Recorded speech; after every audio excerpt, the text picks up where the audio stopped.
Light and sound are the most predominant ways that humans sort of understand vibration. That's why we use the analogy of the sound wave, because you've seen sound waves and you sort of get it, and you hear about light waves and you get it. But we would like to step back into a more general word. That's why we use words like vibration and energy, and you're just wanting to make it realer and more manifested, really. So vibration is everything. It's everything that we talk about. It's everything that everyone is. You are vibrational beings. And so you're vibrational beings. And the reason that we're not as excited about the conversation about light and sound is because you use your physical senses to observe them. And we're wanting you to use your emotional senses, because the vortex is full of things you can't see or hear yet. But you can feel them, you can know them, you can acknowledge the existence of them. You see what we're getting at? So now get deeper into your question, because we know you have a reason for it. Well, I work with sound with my voice, and my journey has really been about connecting the mental, which I think of as the connection with the light energy, our thought processes, with the emotional body. And I know for me, I've been listening to your work for a long time, and it's been really powerful in helping me get into my flow.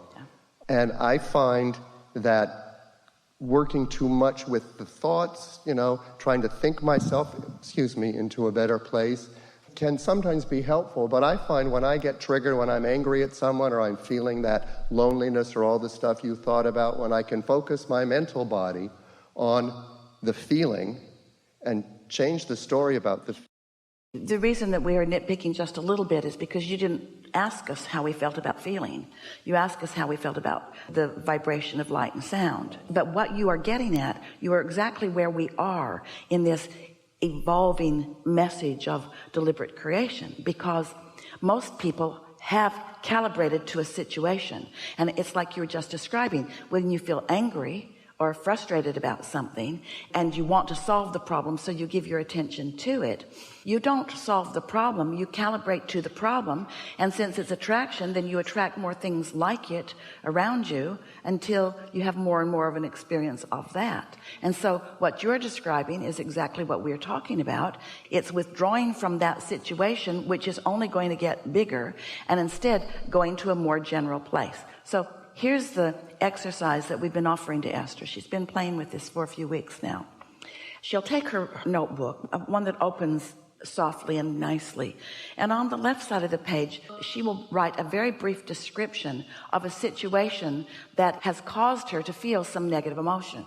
So you want to describe something here, and let's calibrate it when you feel angry or something, and then what your method is. Okay. So we're just wanting to play the same game with you. Sure. Doing exactly what you're doing with just a little emphasis on something that will be helpful to everyone. Okay, so when someone triggers me, let's say my partner.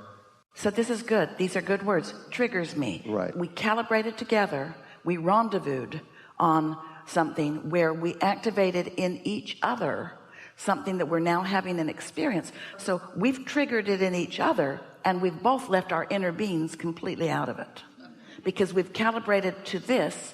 We're not calibrated to that.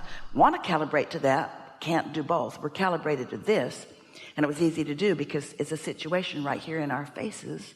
So the situation, I'm not really sure, partly because I've learned to not focus on the other. When I get triggered, I don't worry about whether they've calibrated somewhere else or not. I've learned to go directly to my feeling center. Well, that's what we're going to talk about here. But the thing is, if this happens and you go to your feeling center, and then it happens again and you go to your feeling center, and it happens again and you go to your feeling center, you haven't actually accomplished any real calibration. That calibration is still dominant. Your belief is where you last left it. And calibration will cause you to move your belief to a different place, so you don't have a recurrence of that over and over again.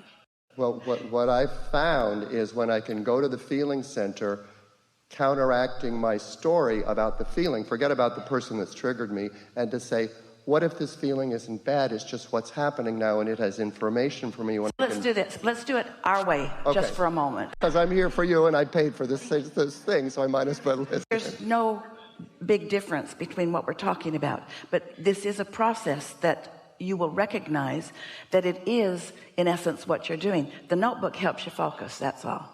Give us the situation or some version of it with your partner or anyone. Something that you saw, you calibrated to it and felt negative emotion. Well, I was in the kitchen cooking, and he came in and said, the kitchen was a mess, which it often was when I was cooking, and he said, if you clean up as you're going along, it'll be much easier for you afterwards.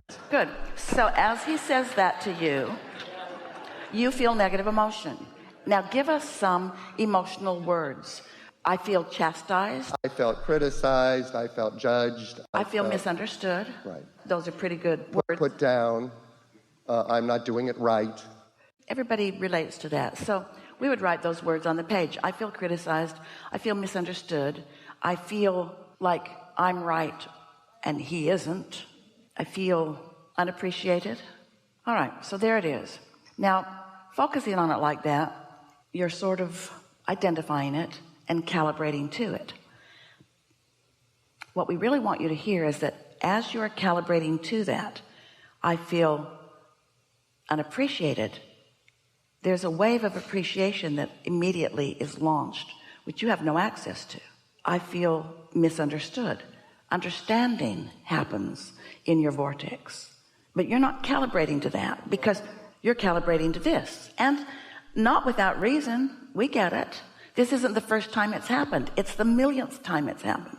And it's not just with him. It's with a lot of other people under a lot of other situations. You feel that with people who aren't smart enough to know the wisdom of what you're doing.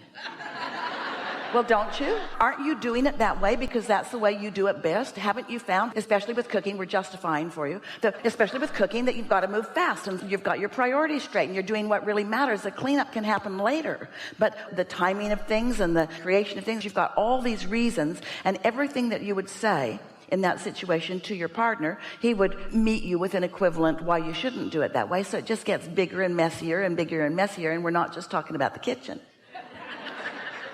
So you write that on that side of the page, and this is essentially what you've been talking about that you're doing. Now you ask yourself the question, how do I really feel? What's my dominant feeling about myself? Am I inadequate or way adequate? Am I a foolish person or a wise person? Wise. Am I a good cook or a terrible cook? I'm a good cook. Am I in love with life or do I despise my life? I love my life. Now, these are questions that you have deep-rooted answers to, and you can calibrate to those answers immediately. Do I adore my guy or do I wish he would go away? Now, remember, you're not talking about this situation. You've stepped back from that. If you're talking about this situation, you say, go away. But when you're calibrating to the whole of who you are, am I happy he's in my life or is he a pain in my life? I'm happy that he's in my life. Do I need absolute agreement with everything that I do, or am I in harmony with who I really am? Is it his job to approve of everything I do, or is it my job to find harmony with what I'm doing? Just by stepping back from the condition that you have been letting calibrate you, you've taken that precise experience and you've deliberately, in concert with your source energy, calibrated to who you really are. And in doing so, you have shifted that vibration.